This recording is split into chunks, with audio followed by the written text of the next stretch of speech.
What's going on, guys? So we came outside today to do a couple more of these functions on the camera I wanted to show you. First of all, I just wanted to do a little quick tip.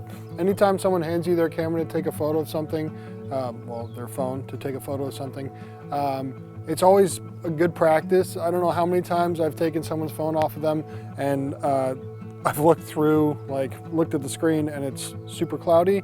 Usually 90% of the time there's something on the front of the lens. So it's always good to, if you have a cotton shirt or something nice and soft, give it a rub, each of the lenses, just so you know, you have a clear image when you're taking the photo. It's always something good to do. It sounds like something you do normally, but you'd be surprised how many people walk around with super dirty lenses and then wonder why their photos aren't sharp or whatnot. So that's a quick little tip for that. A couple other things to remember. I know we already gone through kind of the settings. There is a setting at the bottom, Smart HD, HDR, that it's algorithm based. The camera's going to look. HDR means high dynamic range. So it's actually what it's doing is it's taking a couple images and then putting them all together. It's taking one image that's overexposed, one that's under, and one in the middle.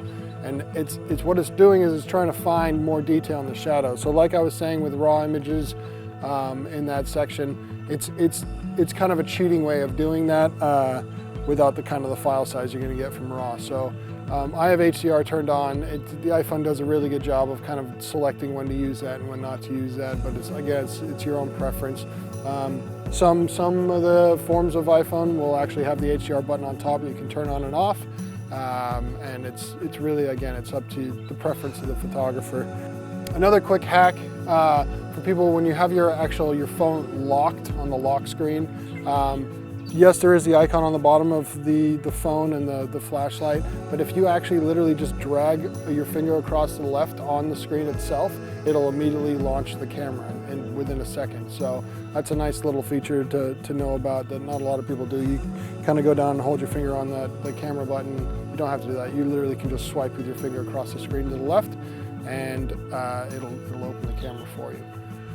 So I thought I'd show you guys, we've talked about the photo functions and a little bit about the video of taking stills out and whatnot. We did some portrait stuff yesterday, shooting some portraits in portrait mode. You can also use that for really anything to help separate the subject from the background. An item on a table or whatnot, it's a good tool for that. And then the other one I use quite often is the panoramic mode. You guys have probably all played around with that.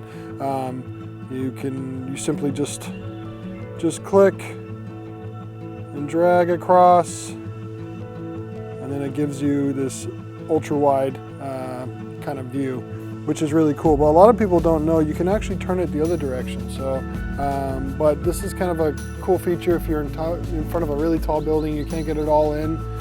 If you actually turn the phone the other direction, and then just do the pano straight up, you can actually go all the way overhead if you want, and you'll get a pretty cool image out of that. You can do this, like I said, it works really well for taller. Here, let me find this tree, for instance. So another thing you can do with the panel function, like I was showing you over there with my truck, is if you actually, you can, on the bottom down here, you can change the lenses you're going to use. So I'm actually using the 0.5 right here. We got this beautiful oak tree with these huge branches sticking out. So what I'm going to do is I'm actually going to put it on the 0.5, I'm going to get really close to it, and instead of doing a horizontal pano, which 90% of people do, you turn the phone on its side. So we're going to come up closer to the tree, I'm going to click and do that vertical pano again, get that cool sun flare, move up and over, and that gives you a really interesting angle on that tree. You're getting a little bit of the sun flare on you can see on the bark there, it kind of left those strips. So I'm just going to move over just a little bit.